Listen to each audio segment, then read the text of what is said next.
This is Blue Nile, the auditor's approach to internal controls. Internal controls are systems and processes designed by management to ensure financial reporting accuracy, compliance with laws, and efficient operations. Auditors approach internal controls by understanding controls, gaining knowledge of the design and implementation of the client's internal controls, assessing control risk, evaluating the likelihood that controls may fail to prevent or detect material misstatements, testing controls, performing procedures to determine whether controls are operating effectively, for example, walkthroughs, RAID performance, and observation, relying on controls.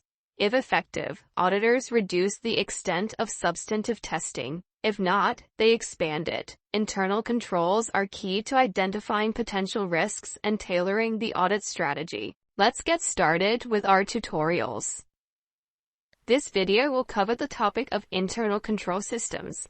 We're going to look at the auditor's approach to assessing these controls and systems at the client. For us to do this, we need to cover the following.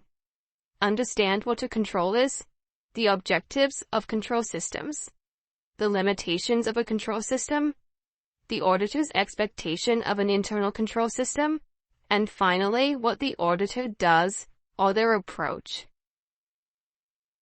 A control is a procedure put in place to achieve company objectives. For any organization to run well, it needs sound control systems in place.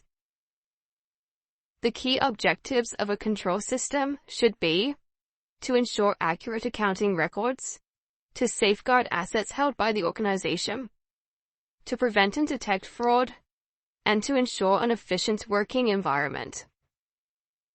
There are limitations to internal controls, including human error when making decisions and processing in a system, fraudulent collusion, staff working together to commit fraud, and abuse of authority, those officially making decisions within a system and overriding controls. ISO 315 tells us that auditors must understand the client's internal controls. For an auditor to assess whether a control system is strong or weak, they must have an understanding of what is expected of a control system. To give the auditors a benchmark of what is a good control system, the standard also gives us the 5 components of an internal control system. To help us remember these components, remember it is a crime not to have strong controls. The C is control activities. The R is risk assessment procedures. The I is information systems. The M is monitoring of controls. And the E is environment. The control activities include all of the individual procedures and policies that make up the system as a whole. These control activities within a system will ensure errors and fraud are reduced if implemented and followed properly. Examples of control activities include authorization, regular performance review, accounting reconciliations, segregation of duties, IT controls, and physical controls. Authorization or approval of transactions can assist in preventing non-business related transactions from occurring. It can also assist in areas such as cost control, as if approval is required by management for purchases, then review of the need for these items can be made before the order is carried out. Authorization should be made by a senior official of the organization, and ideally, the higher the value, the more senior the approval should be. Regular performance review by an organization will help identify potential misstatements by the client themselves. If the client performs its own analytical procedures, comparing their transactions with previous periods and budgets, they can highlight unusual trends or differences, which can then be investigated internally. They can also compare figures to key competitors to keep an eye on their market share and performance. Accounting reconciliations are a brilliant way to identify misstatements in the accounting records. Regular accounting reconciliations ensure misstatements are dealt with on a timely basis and help identify if there is a problem with the control system as a whole.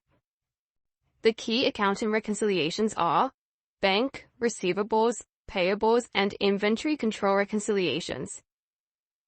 Differences highlighted from this work is then investigated, so that potential misstatements can then be corrected before the auditor arrives to complete the audit. Segregation of duties is the sharing of responsibilities within a control system. Imagine one employee responsible for everything within a control. This increases the risk of errors and potentially the risk of fraud also, as there is no supervision or checking one another's work. To have more than one employee working within the system, sharing the role and even rotating duties increases accuracy. IT controls cover a range of activities to protect the computer systems being used. They also ensure other control activities are managed. Examples include backup procedures of data, software installation and update procedures, security including passwords, sequence checks, and batch total checks when posting transactions, and authorization limits to ensure transactions are valid. A good computer system should include these control procedures. Physical controls are present to ensure access into the system and the business itself is authorized.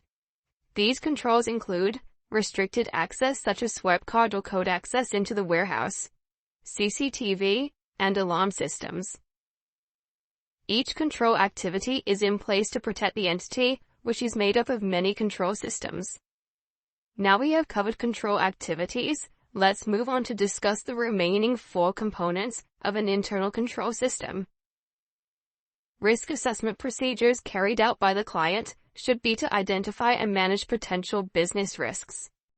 The level of risk assessment will depend on the type of organization, as for example, smaller business with standard systems will have less risks than large, complex, highly regulated businesses. If a business reviews and manages its own risks, it will reduce the risk of misstatements caused by error and fraud. Information systems are an organized system for the collection, organization, storage, and communication of financial information. It includes both computer and manual systems, and the auditor should be able to understand the system and how it works with the help of manuals and staff communication. Monitoring of control systems is important to ensure the controls are working effectively. As an entity progresses, their need for internal controls may change, and therefore the organization must react to these changes on a timely basis. The internal auditor is useful here, as they are best placed to take on this role. Finally, the control environment. This is the overall environment of the entity. For there to be a strong control environment, management attitude, awareness, and actions are important. If the management are enthusiastic about ensuring control systems are strong, this will encourage the entire organization to have the same attitude. Having an internal audit department in place is an indicator of a strong control environment, as they will be reviewing and implementing control systems as part of their role. Ensuring the correct people work in the organization is also important, so having good recruitment and training procedures is also a good indicator.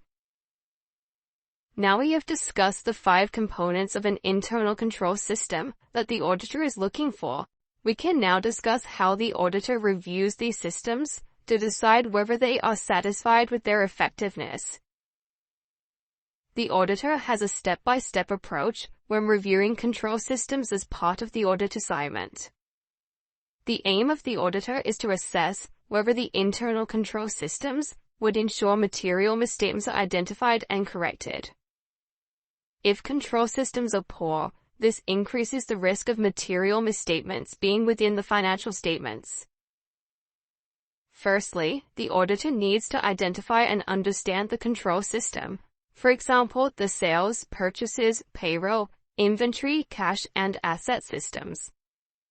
They can use methods to help understand, including inquiry with management and staff, inspection of documentation such as manuals, and observation of the control system itself, and those working within that system.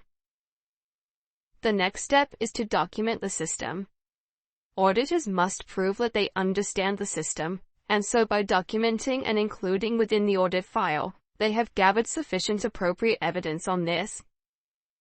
There are various methods to document the system, the most popular being detailed written notes or flowcharts. Detailed notes are easy to put together, but can be difficult to identify any missing controls due to the level of detail. Flowcharts could be easier to spot any deficiencies, however they can be more time-consuming, as detailed notes may also be needed in order to prepare them. Either method then gives the auditor an understanding of the system for their audit work. The next step is to assess the system. The auditors must initially identify whether the internal control system is strong or weak. Whilst understanding the system, talking to staff, observing and inspecting documentation, the auditor will have an idea of what kind of system they're reviewing. In addition to this, the auditor can send out internal control questionnaires to the client's staff to get feedback on how the system operates. There are two types of client questionnaires the auditor can use: internal control questionnaires or ICQs, and internal control evaluation questionnaires or ICEQs. Internal control questionnaires are a series of questions on the system that require a yes or no answer. They are therefore quick and easy for the client staff to fill out. For example, a question could be, does the payroll system require a password to access staff data? An internal control evaluation questionnaire requires a little more feedback. The question would be formatted differently. For example, is the payroll system secure? And please explain your answer. This type of question can therefore give you some more understanding of the system and who operates within it. Auditors would now have an idea as to whether the control system is strong or weak. If the system appears to be strong, the auditor must gather further evidence to prove that they agree with this conclusion. This is in the form of control tests or control procedures. A control test is a test that gathers evidence on whether the system is effective. These tests are carried out by the auditor, and all evidence collected is then filed on the audit file to back up their conclusions. Once again, using the methods inquiry, inspection, and observation are useful when designing control tests. The objective of every control test should be to prove whether the control works. An example could be when reviewing the security of the payroll system. With the client's permission, attempt to gain access to the payroll system without the password to ensure only authorized access is possible. Or, inquire about the security procedures over the payroll system, including the type of password needed and whether it is regularly changed.